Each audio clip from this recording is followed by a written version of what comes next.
শেখ হাসিনার বিরুদ্ধে কথা বলি, এখনই আমার হাতে হ্যান্ডকাফ লাগাবে। আমরা দুঃখের সাথে জানতে হয় যে আজকে আমাদের ভৈরবের আতাউর রহমান মুজাহিদি সাহেবের উপরে গত রাত্রে কেবা কারা রাস্তায় অ্যাটাক করে আক্রমণ করেছে।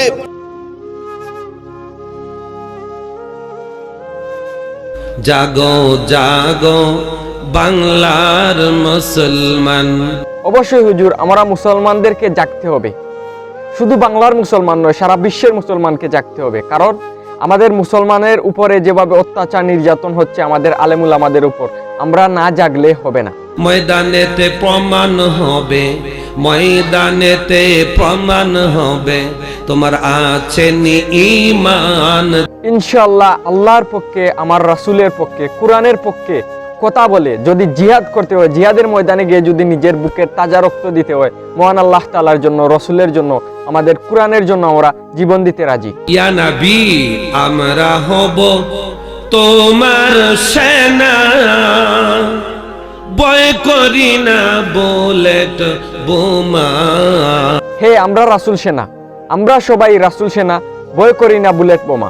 এই যে স্লোগানটা, আমরা সবাই রাসূল সেনা, ভয় করি না বুলেট বোমা, এই স্লোগান দেওয়ার পরে নাস্তিক মুনাফিক ফেরাউন নমরুদের বাচ্চাদের শরীরে আগুন ধরে যায়। আসসালামু আলাইকুম প্রিয় দর্শক, আশা করি আপনারা সবাই ভালো আছেন। আমাদের শরীফুল ইসলাম নুরি হুজুরের জিব্বা কাটার পরে, শরীফুল ইসলাম নুরি হুজুরের উপরে আক্রমণ করার পরে এখন আমাদের আতাউর রহমান মুজাহিদি হুজুরের উপরে আক্রমণ করা হয়েছে।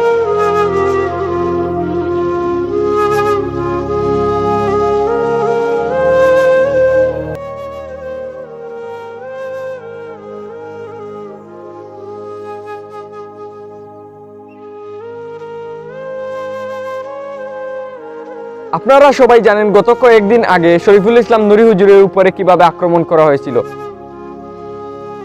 আল্লাহ এবং আল্লাহর রাসূলের পক্ষে, নবীজির সাহাবীদের পক্ষে কথা বলার জন্য। আর এখন মুজাহিদি হুজুরের উপরে আক্রমণ করা হয়েছে। এটা কি হচ্ছে? আপনারা আমরা সিলেটি ভাষায় একটা কথা হই, আপনারা যদি সিলেটি ভাষা না বুঝা থাকুন তাইলে শুদ্ধ ভাষায় ট্রান্সলেশন করিয়া দিমু, অন্তাই পড়িয়া বুঝতে পারবা।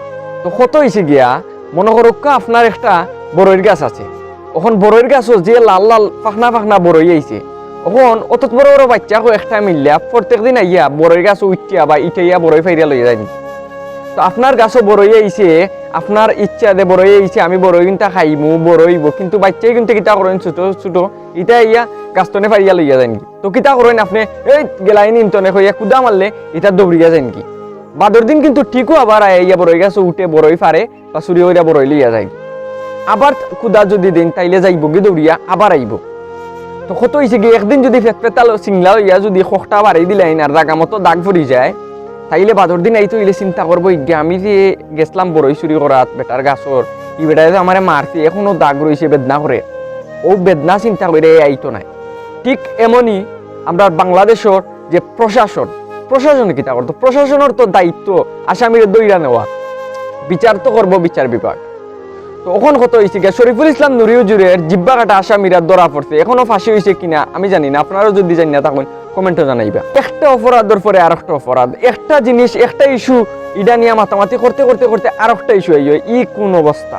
আমাদের যে আলেম শরীফুল ইসলাম নুরি হুজুরের উপরে যে আক্রমণ হয়েছে, আসামিরা ধরা পড়লো, কিন্তু তাদের কি শাস্তি হলো? যদি তাদের শাস্তি হতো, ভয়ঙ্কর শাস্তি হতো, ওদের যদি ফাঁসি হতো, তাহলে আজকে আতাউর রহমান মুজাহিদি হুজুরের উপরে আক্রমণ হতো না।